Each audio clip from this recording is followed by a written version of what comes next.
so where you at? Where you, so where you at?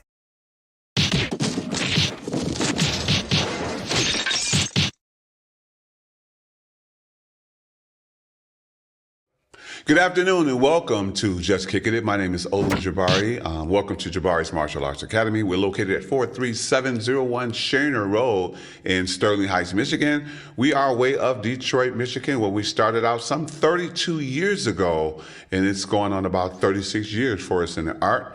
And please believe I had nothing to do with the accomplishments that we have. We're standing on big shoulders.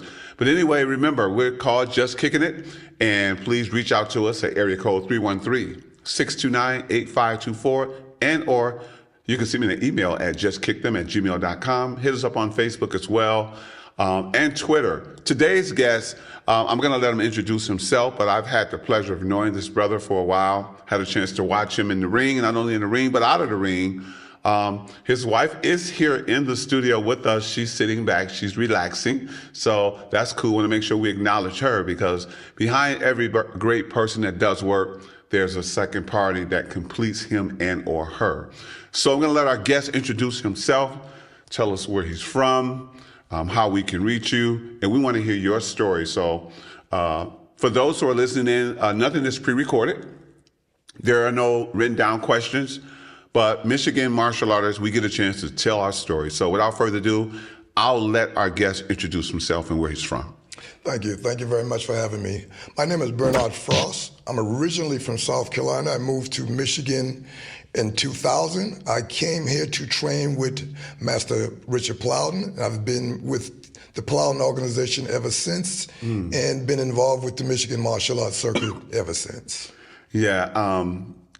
Give us your story on, how you got started in this martial arts thing. When we talk about the Michigan story of martial arts, a lot of people really have to go back, right?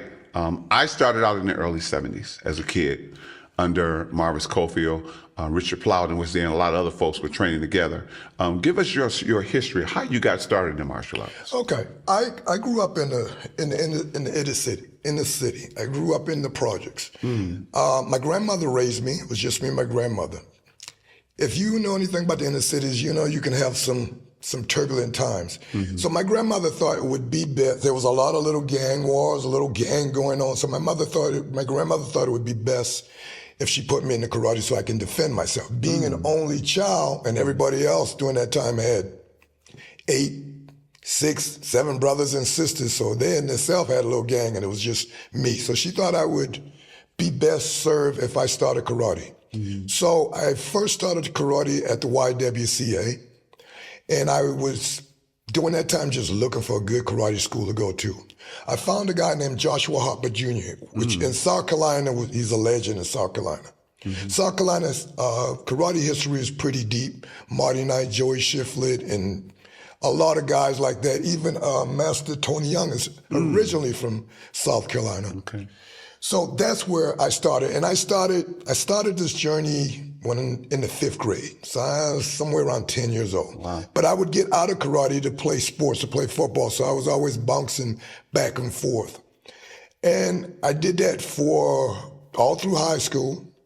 And then I went to college. I went to Knoxville, Tennessee to college for 5 years, was out of karate completely. I played football in college, but once I graduated, I wanted to still compete. So I went back home, started training again, and then I would always see the Budweiser team. That's why I first saw Master Richard Plowden. Yeah. Always admired him and his team.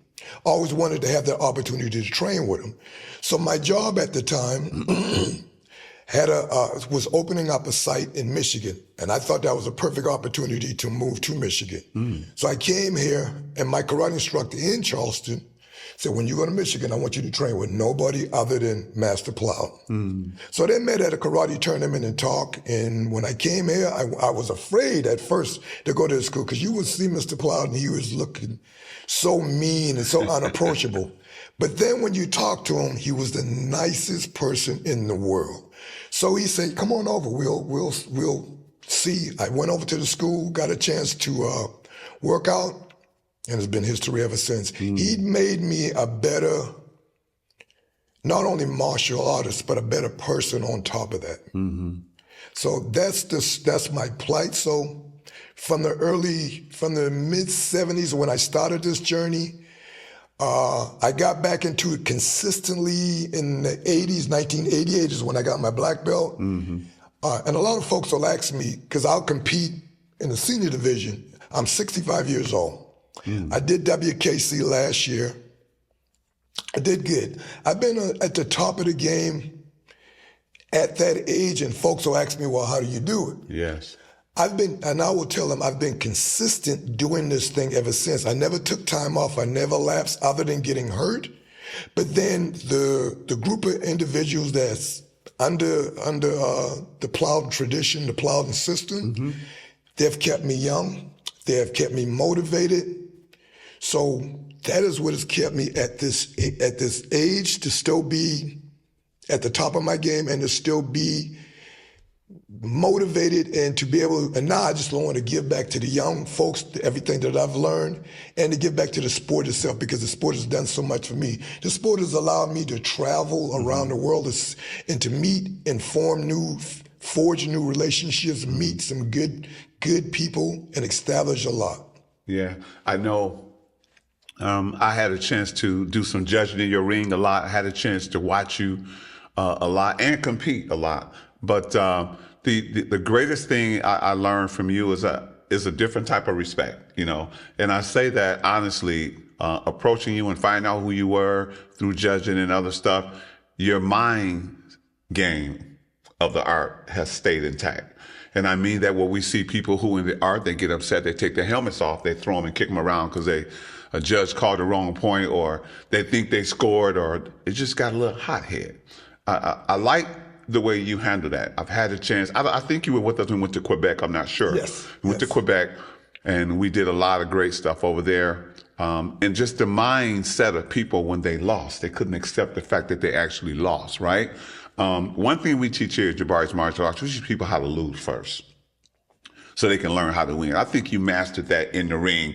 I've been in your ring where you laugh. I've been in your ring where you play with folks. I've been in the ring with you where you know you could beat somebody. Yes. So you didn't try to well them. Right. You let them have their fight, because people fighting on the level where you are and they're trying to get there, it's great for them to be able to fight a person of your stature. Because how do you get better until you fight somebody that's better than you, right? Yes. That's how you learn. You know, that's a good statement.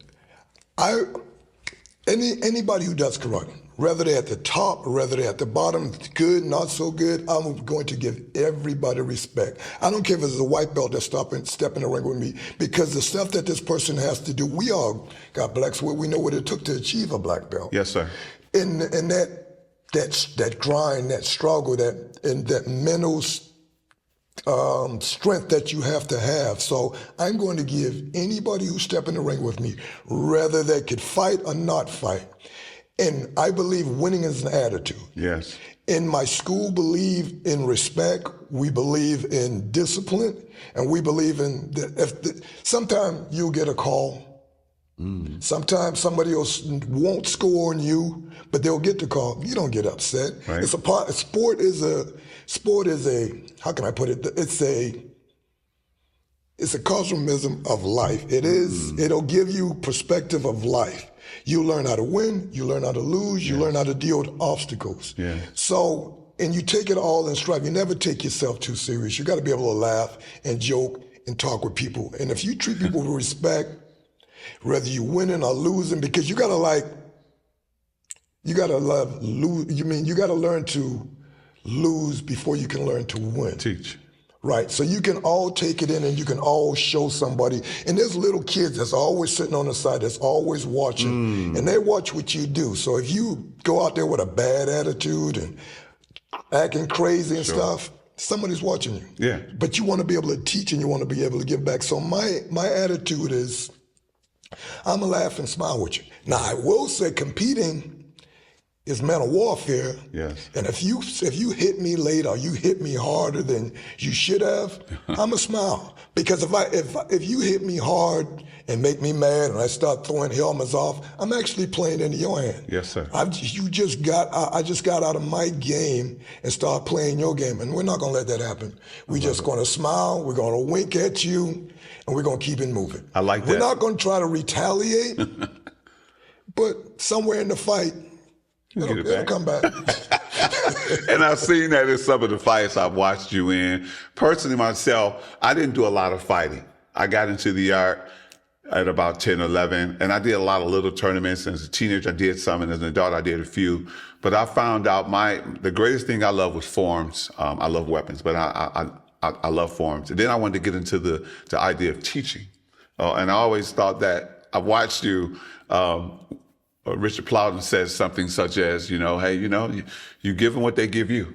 You go out there, it's a sport. You go in, you boom, boom, boom, boom. You get in and get out. You hug them later, but you get those few people who try to make a name for themselves and or a statement on your behalf, right? And I've seen that in your ring where you have done this and then you smile, right? And went back and came back out and like, okay, no problem. I got to let them know, right? Yes, exactly. You never said, I'm going to let you know. You just let them know. So how does that feel when you, like you said, you get a late hit or someone tries to give you a little bit more? How do you know when that happens? In the whole fight, you can tell when things getting a little testy. Okay. Somebody might bump you. Okay. Say, hey, the audience can't hear, but we're talking to each other sometime in the ring. Absolutely. We're like, myself, I'll say, that's a good hit. Okay. Let's see if you can do that again. Like and then this person, if depending on what type of mental fortitude he has, he's gonna be like, he just said that to me. Right. I'm gonna take his head off. Right. So now he's playing into my hand. I took him out of his fight game. Now he's doing my fight game. But I will say this. Most instructors, if you look at the instructor, how they act, how they carry themselves, their student usually follow that lead. They'll act the same way the instructor act. If you look at my instructor, if you look at Mr. Plowden, he's sitting back, he's calm. Yes. He's collective. Reserved. And if you look at all of his fighters, they all act the same way. We're not going to show emotions. Yeah. We're just going to go out there, do our job, and at the end of the day, we're going to hug you and shake your hand and say, let's go have dinner. Yeah. And if you don't want to, that's good too. It's okay. Exactly. We'll see you at the next tournament. Exactly. Right? We'll do this again. And I like that part. And I go back, I always, God is just awesome. I go back there first because Richard Plowden has been more than an asset to the martial arts in Michigan. Not just Michigan, but abroad. Martial arts in Michigan has always been tough for those who don't know it. When you came up, it used to be we go to certain schools and we have fight night, right? Your school wins the fight, we get to teach all your students, right? So that was one of the things. Or there were some schools we weren't invited to because they knew. As growing up, I heard that there were 4 or 5 schools. If you didn't train there, you ain't doing no training. Yeah. If you didn't train at Marvis Cofield School, you ain't doing training. You ain't trained with Richard Plowden, you ain't doing training. You ain't trained with Walter King, you ain't doing no training. All these names, even, across, like you say, the Tony Youngs and all these people, if you didn't go to certain schools, it was great, but you ain't do no training. And it shows in the ring. When you go to the ring and they see you smiling, they see Richard Plowden reserved and just saying, okay, that was nice, do that again, right? Listen, at our school on fight night, it was wars. I mean, Richard has so many world champions, so many world-class fighters, and we're all in there. And, fighters got egos. Yes, sir. We're all in there, and we're fighting. We got wars going on. Okay. There's been times when he's had to break us up. I'm like, okay, you two don't fight no more tonight. Y'all just separate for the night. We've had war. We're not trying to seriously hurt anybody. Yes, sir. But we're trying to say, you know what?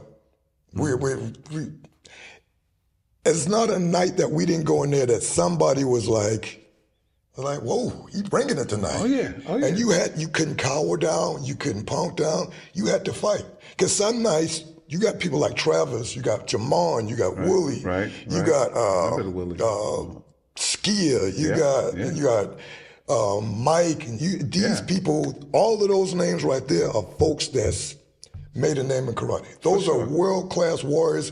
And I remember my first time coming to Coach Plowden.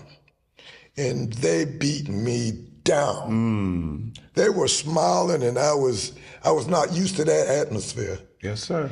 And it was like, either you're gonna stay or you're gonna leave.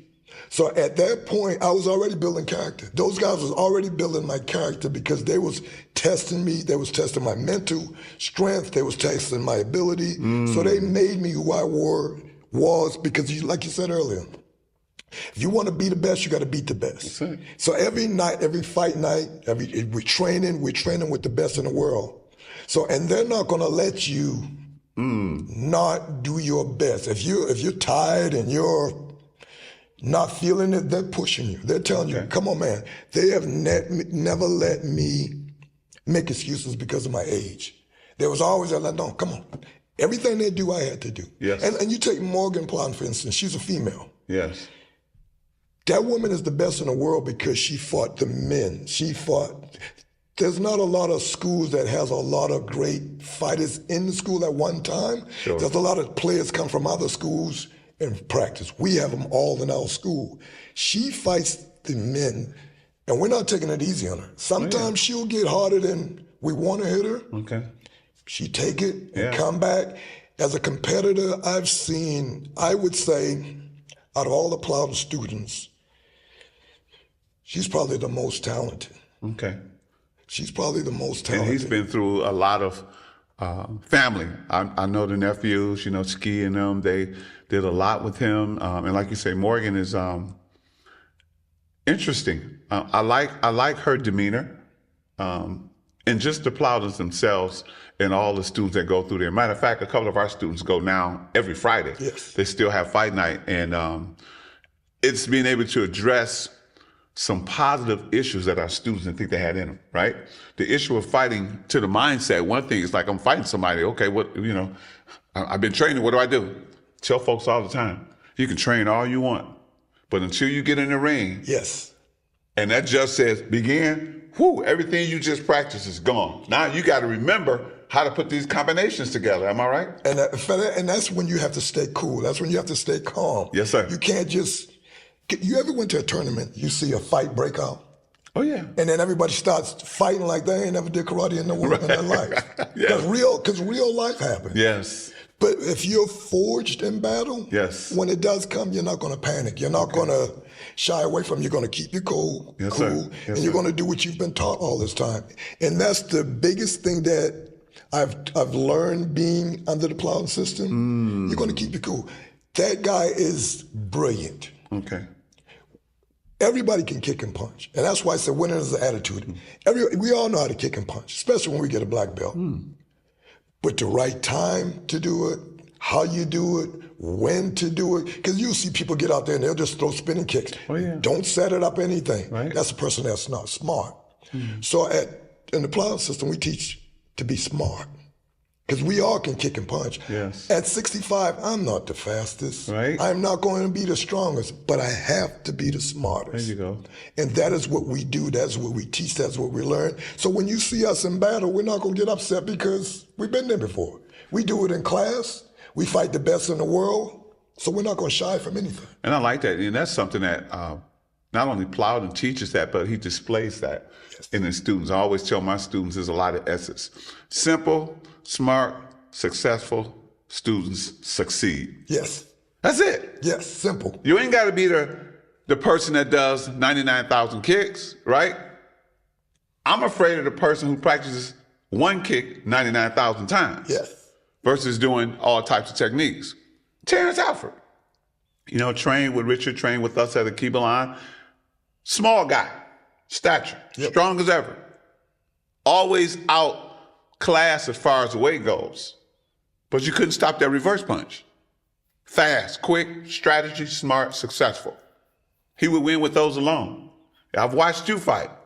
That reverse punch, it's like, boom, if you get hit, okay. Don't show you got hurt. Come on back. I've seen it a few times. And then the other thing I like about what you said, and I'm going to throw family in here if I can. Your family, your wife, all of that is part of martial arts. I don't care what people say. They don't have to be in the ring to be part of the art, right? Exactly. This is what makes you successful because it makes the family successful. It's not a one-person show or a one-man show. Richard Plowden displays that with his wife. Yes. Right?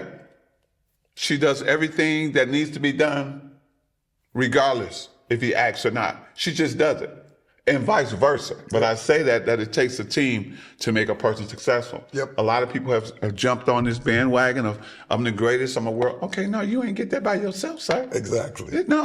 Matter of fact, it's not yours. It belongs to the people. Yep. So I always try to revert back and say, we must pull our spouses in, our significant others in, because we can't do this without them. They're putting up with us, right? And if you got a wife who's in the art, that's even like, wow, okay, that's great. But still you'd be like, you fighting today? Like, I don't really want you to fight, but go ahead. And we know that. I say that because it's important that we acknowledge, your wife, your family, and because the understanding to them is that they're part of this just as much as you are. Man, I can't tell you how many times she sat on that sideline, watched me fight, and it was quiet. Yes, sir. I'd come off, she's like, you're not doing this, or you're not doing that. And the level of respect I've had, because she's been with this thing ever since I've started with it. Yes, sir. So she'll sit there, and I respect her opinion or her comments because she's seen me do this for a while. Absolutely. She's listened to what others have been teaching me. So I can respect her when she says something. There's a time we was in Florida. I was fighting Gerald Dawson. We were going at it, but he was getting the better of the points that day. She was yelling, but I can only hear Avery behind me coaching. Because I'm tuning the crowd out. Yes, sir. So I came back, and I think she walked over to give me some water. And she told Avery he's not angling.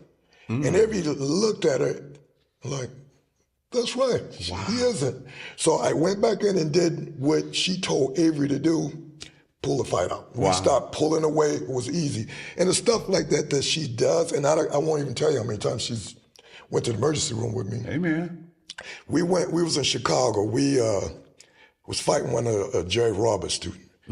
Hit me good, gashed the eye, and I needed stitches. And we was in Chicago, we went to the emergency room.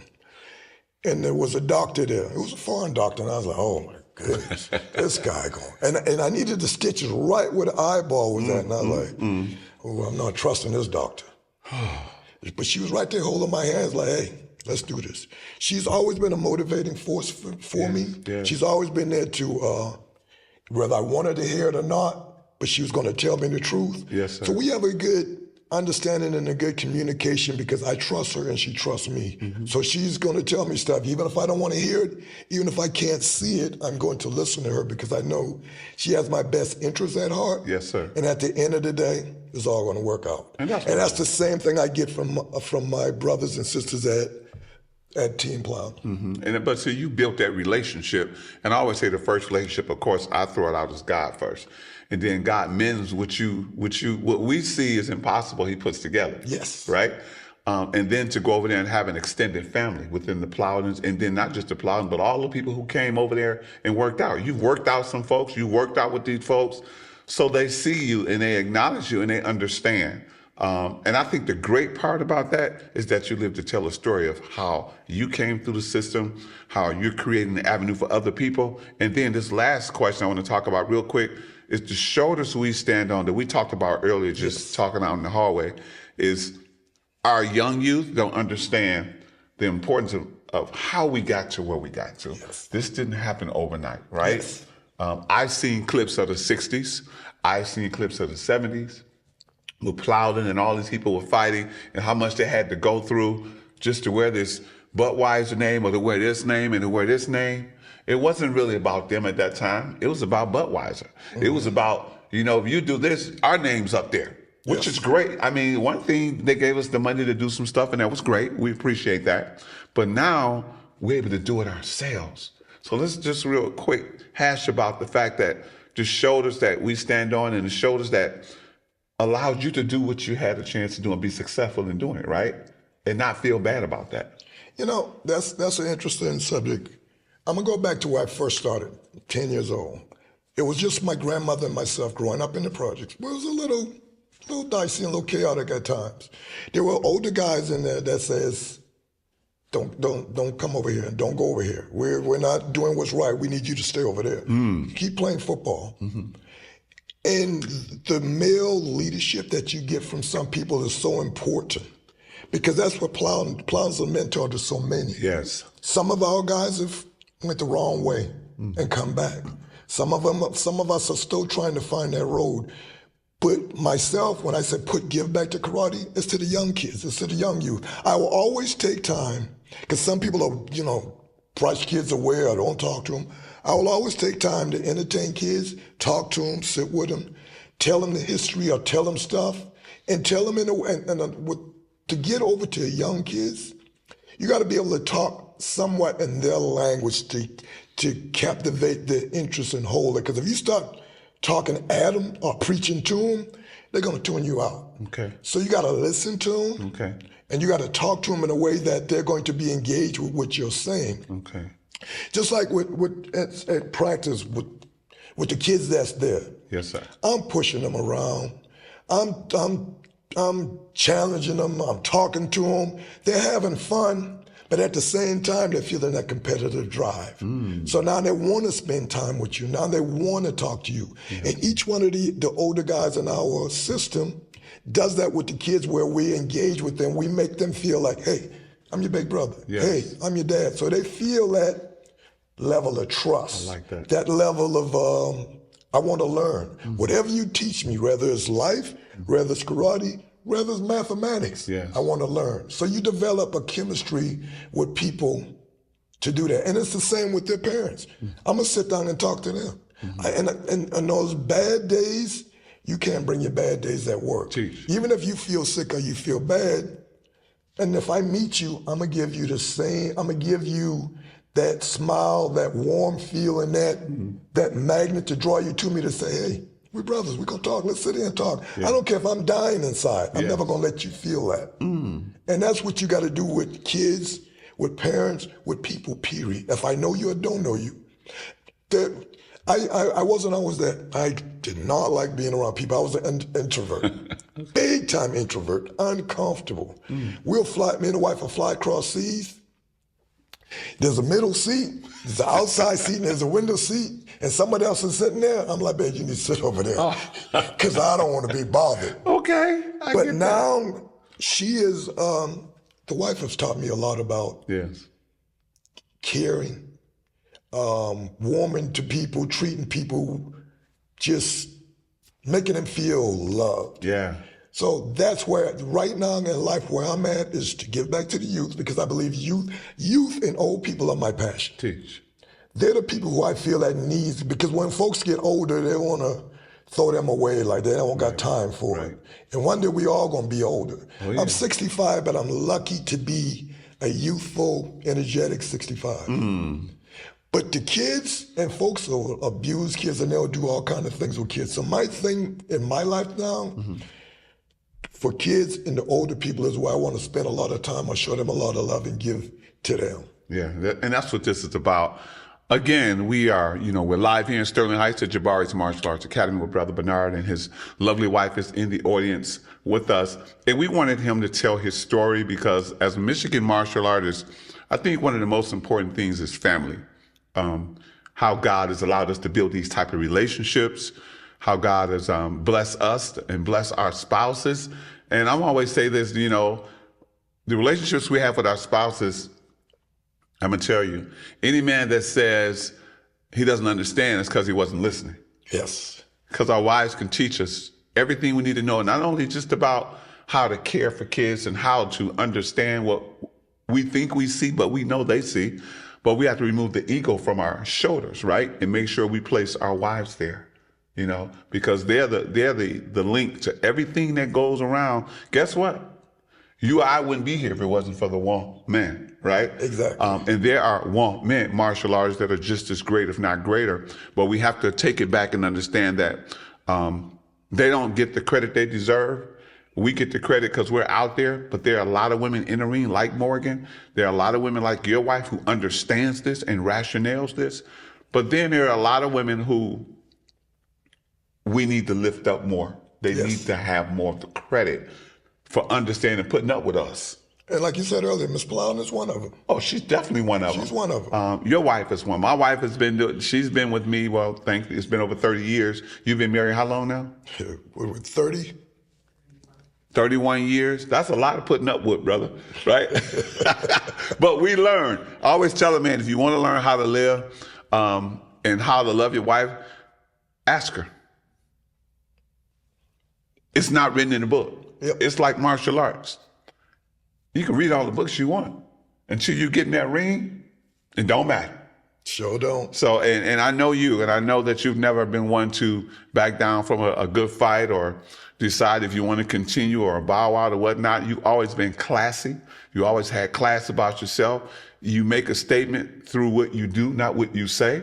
And we've all seen that and we know that. So is there anything you want any of our listeners to know, how to reach you if they want to talk with you? I'm sure when people see the segment, they're going to be wanting to say, hey, I need to talk to him about this, or how do I do A, B, and C? How can they reach out to you if you want that to be possible? You have an email or website or Facebook or anything? If anybody would like to talk to me, I'm always open to talk with anyone. My email is B1, that's the number 1, B1Frost@SBCglobal.net. Just feel free to shoot me an email and I'll get back with you as soon as I can. And if you see me at a tournament or you see me walking around, feel free to stop me. I'm never too busy not to talk to you. That's true. And you can, and if you see Mr. Plowden, you can also tell Mr. Plowden, hey, we'd like to get with Mr. Frost. I'm always there for you. Yeah, and we want to lift up that, continue Richard Plowden and all those folks who have done for us, standing on his shoulders. If you need a good school to go to, reach out to Brother Frost. Contact Richard Plowden. He'll be happy to talk with you, work with you. It doesn't matter what school you're with. Yes. And I would say get permission from your instructor if you want to go to Fight Nights, and get invited by Richard Plowden and those to become part of that. It's one big family. Richard Plowden and those students, they don't care where you're from. It's about what you want to do and what you want to give back. And Richard Plowden has done that along with other black belts. And I'm proud of you, you know, for being able to not only go through the art, but still be intact. A lot of us are not intact, but you got it together. And he says he's 65. I think it's probably 56 instead of 65. He looks great for his age. Thank you. He's always respectful. I've never had a problem approaching him, judging him, or watching him. And I appreciate you, man, because nobody tells our story like us. And we want this to be a story that's biblical. A story that people can relate to, right? Yes. From the beginning to the end. And we're not to the end yet, but I think you got a lot more left in you. Final question. Are you going to Portugal? Portugal is a great place. I'm really considering it. Okay. I got to talk it over with the wife. I'm really considering it. Yes, sir. Because last time I was in Portugal, it was beautiful. I would like to go back. Okay. We'd love to have you there, man. I think you got a lot of juice left in you. But feel free to reach out to us anytime at Jabari's Martial Arts Academy. We're going to wrap it up in Sterling Heights, Michigan. And reach out to Richard Plowden and just ask, hey, can I come over and train on Fridays? See what it's like. Go experience something you've never experienced before and come back and tell a story. Yes. Thank you very much. Thank you for having me. Where you, so where you at? Where you, so where you at? Where you, so where you at?